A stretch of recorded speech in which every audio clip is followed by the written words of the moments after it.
बिस्मिल्लाहिर्रहमानिर्रहीम। अस्सलाम वालेकुम। क्रॉस टॉक के साथ मैं हूं जजान डार। आज हम अपने प्रोग्राम में दो इशू पर बात करेंगे। सबसे पहले हम आपको बताएंगे कि तख्ते लाहौर पर किसकी हुक्मरानी होगी, और उसके बाद कल लाहौर में एक खतून को कौन सी जमात ने हरासा किया, उसके मतलब हम आपको बताएंगे। तो चलते हैं सबसे पहले लाहौर। 200 साल बाद तख्ते लाहौर पर औरत का राज था। फिर उसके बाद वो तो हम आपको आगे चल के बताएंगे। मरियम नवाज शरीफ सूबा पंजाब की पहली वज़ीर आला बनकर तारीख रकम कर दी गई है, और मरियम नवाज एक अच्छी एडमिनिस्ट्रेटर के तौर पर नज़र आएंगी। ये तो बात रही एक तरफ। अब बताते हैं कि जो 200 साल किसका कब्जा रहा पंजाब के ऊपर, वो हम आपको बताते हैं। इससे पहले जो हुक्मरान जमात यहाँ पर पंजाब में रही है, जिसकी हुकूमत रही है, वो एक सिख नाम की खतून थी, जिंद कौर। वो खतून जो सी थी यहाँ पर वज़ीर आला पंजाब बनी। फिर उसके बाद ये खतून जो सी थी, ये महाराजा रंजीत सिंह की अहलिया और मलका थी। और ये भी कहा जाता है कि महारानी जिंद की पैदाइश गुजरांवाला हुई थी। और हम आपको ये भी बताते हैं कि ये जो जिंद कौर थी, इसकी हुकूमत सिर्फ 73 दिन की बनी। फिर उसके बाद सिखों की आपस की लड़ाई की वजह से, कत्लो गारत की वजह से इस माई जिंद से हुकूमत छीन ली गई। फिर उसके बाद एक और खतून को वहाँ पर वज़ीर आला पंजाब बना दिया गया। लेकिन इस सिख खतून ने बादशाही की पहली खुद मुख्तार महारानी होने का एजाज़ भी हासिल किया। खैर, सिखों के अंदर ये आपस की लड़ाई चलती तो रही, लेकिन इसका फ़ायदा उनमें से कोई भी ना ले सका। फिर पाकिस्तान में अंग्रेज़ों के कब्ज़े के बाद जब दो हिस्सों में तकसीम हो चुका पाकिस्तान, तो एक तरफ सिख चले गए और दूसरी तरफ हमारी हुकूमत बन गई। तो हमारी हुकूमत में बड़े बड़े वज़ीर आज़म आए, बड़े बड़े वज़ीर आला आए। लेकिन हम थोड़ा सा करीब चलते हैं। 2 मरतबा मियाँ नवाज शरीफ वज़ीर आला पंजाब बने। फिर उसके बाद उनके भाई जो उनसे हैं वो भी वज़ीर आला पंजाब रहे। फिर हमजा शहबाज, वो भी चंद दिनों के लिए वज़ीर आला पंजाब बने। अब जो सा है, ये एजाज़ शरीफ फैमिली की मरियम नवाज शरीफ को मिला है। हम अगर देखा जाए तो मरियम नवाज जो सी हैं वो काफ़ी मुतरक नज़र आ रही हैं। उन्होंने आज असम्बली में जिस तरह अपना मंशूर पेश किया है, अगर वो अपने मंशूर के ऊपर 50% भी काम कर लेती हैं, तो मैं समझता हूं कि ये उनकी बहुत बड़ी कामयाबी होगी। क्योंकि सियासतदान जो है वो वादे तो करता रहता है, लेकिन उसके ऊपर अमल बहुत कम करता है। मरियम नवाज शरीफ साहबा ने आज जिन मंशूरों की निशानदेही करवाई गई है, वो बेसिकली पाकिस्तान की ज़रूरियात तो हैं, लेकिन उनमें जो सबसे अहम मसला, उसकी आपने निशानदेही खुद करा दी है। बिजली के बिल, महंगाई और दीगर बहुत सी चीज़ें हैं, उसके ऊपर फोकस करना आपका बहुत ज़रूरी है। फिर उसके बाद करप्शन, वो पंजाब इसका गढ़ है। आप जितनी मर्जी कोशिश कर लें, इस करप्शन को ख़त्म नहीं किया जा सकता। ये हर ज़िला के अंदर, हर डिवीज़न के अंदर इस करप्शन का एक जाल बिछा हुआ है।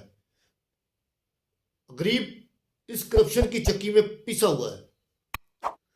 जो अमीर है वो ऊपर जा रहा है। अब अगर देखा जाए तो आगे रमज़ान मुबारक है। रमज़ान मुबारक में जो रोज़ादार हैं उनको काफ़ी मुश्किलात हैं। उनके लिए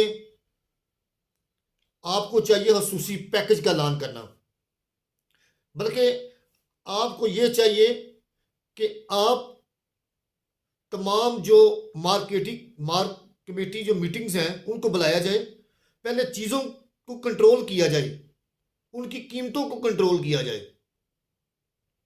लेकिन ये एक बहुत मुश्किल काम है, क्योंकि यहां पर एक माफिया बैठा हुआ है। जो माफिया है वो आए दिन आपको तंग करेगा। वो कभी हड़ताल कर देंगे, कभी रोडें सड़कें बंद कर देंगे, कभी आग लगा देंगे। तो पाकिस्तान इसका मुतम्मल नहीं है। मैं समझता हूं ये पार्टी ने जो आपके ऊपर एक जिम्मेदारी लगाई है, ये बहुत बड़ी जिम्मेदारी है। और फिर उसके बाद पंजाब में अमन व मान की सूरत हाल वो बड़ी नाजुक जा रही है। उसके ऊपर आपको स्ट्रिक्टली अहकामात अपने जारी करने होंगे। गरीब अवाम को रिलीफ देना होगा। अगर आपने अवाम को रिलीफ ना दिया तो मैं समझता हूं कि पाकिस्तान मुस्लिम नून की जो सियासत है वो दफन हो जाएगी। आपके पास हर चीज मौजूद है, आप सब कुछ कर सकती हैं, लेकिन तमाम को एक जैसे हकूक देने हैं। आपने अपोजिशन का ख्याल रखना है। आपने एक बड़ी अच्छी बात की है, इंतकामी कार्रवाइयां नहीं की जाएंगी, लेकिन इंतकामी कार्रवाइयां फिर शुरू हो गई हैं। पकड़ दकड़ फिर शुरू हो गई है। कई हमें जो तलात आ रही हैं, कईयों के जो लोग हैं उनके ऊपर मुकदमे भी दर्ज कर लिए गए हैं। आप फिल फोर इसका हुक्म जारी करें कि तमाम जो सियासतदानों के कारकुनान हैं उनको फिल फोर हाँ किया जाए। और तलीम के मैदान के ऊपर आपको एक जाल बिछाना होगा। इसका आपको एक रोड मैप देना होगा। तलीम के ऊपर हाँ तवज्जो देनी होगी। तलीम के मैदान में हम बहुत पीछे हैं। अगर और जो बजट आएगा इसमें आपने तलीम को प्रेफरेंस देनी है, और फिर उसके बाद हस्पताल जो गवर्नमेंट के हैं उनमें बेहतरी लाना होगी। हमने अक्सर देखा है कि वहां पर फंड्स भी दे दिए, सब कुछ दे देता है, लेकिन काम कोई इतना खास नजर नहीं आता। करप्शन की नजर हो जाता है। लेकिन आपको मैडम करप्शन के ऊपर एक खसूसी कमेटी भी बनानी होगी, अगर सही पंजाब को आपने चलाना है। सिर्फ ये इनकलाबी नारों से बात नहीं चलेगी, ना इनकलाबी तकरीरों से बात चलेगी। हम चाहते हैं कि आप हुकूमत को अच्छी तरह चला सकते हैं। मियां शबाशी साहब ने अवाम को बड़ा रिलीफ दिया और उन्होंने मुल्क को चलाया भी है। हमें आपसे भी उम्मीद है कि आप मुल्क को आगे लेकर जाएंगी। पंजाब में आपकी मामलत परवेज रशीद साहब कर रहे हैं, ख्वाजा साहब रफीक कर रहे हैं, मरियम औरंगजेब साहबा कर रही हैं। आपको उनसे कुछ हासिल करना होगा। और फिर उसके बाद पाकिस्तान में हमारे पंजाब के अंदर खसूसी तौर पर आपने एक बड़ा अच्छा रोड मैप दिया कि मजदूर बच्चों के लिए एक बड़ा अच्छा हम सिस्टम ला रहे हैं। ये मैडम आपके मंशूर के अंदर जितनी भी चीजें हैं इनको फिल फोर आप इनके इकदाम जारी करें। ये पंजाब की मिट्टी, पाकिस्तान की मिट्टी बड़ी जरहेज है, इसके ऊपर काम करना होगा। आप अपने दुश्मनों को भूल जाएं, पीछे क्या किया है। हमें पता है आपने बड़ी तकलीफें काटी हैं। आपके बाउजदाद ने बड़ी तकलीफें काटी हैं, लेकिन अब आगे चलना होगा पाकिस्तान को लेकर। सबसे पहले पाकिस्तान, फिर उसके बाद कुछ और होगा, फिर सियासत, फिर कोई पार्टी होगी। हम पंजाब के लोग जो उनसे हैं वो आपकी तरफ देख रहे हैं, गरीब अवाम आपकी तरफ देख रहे हैं।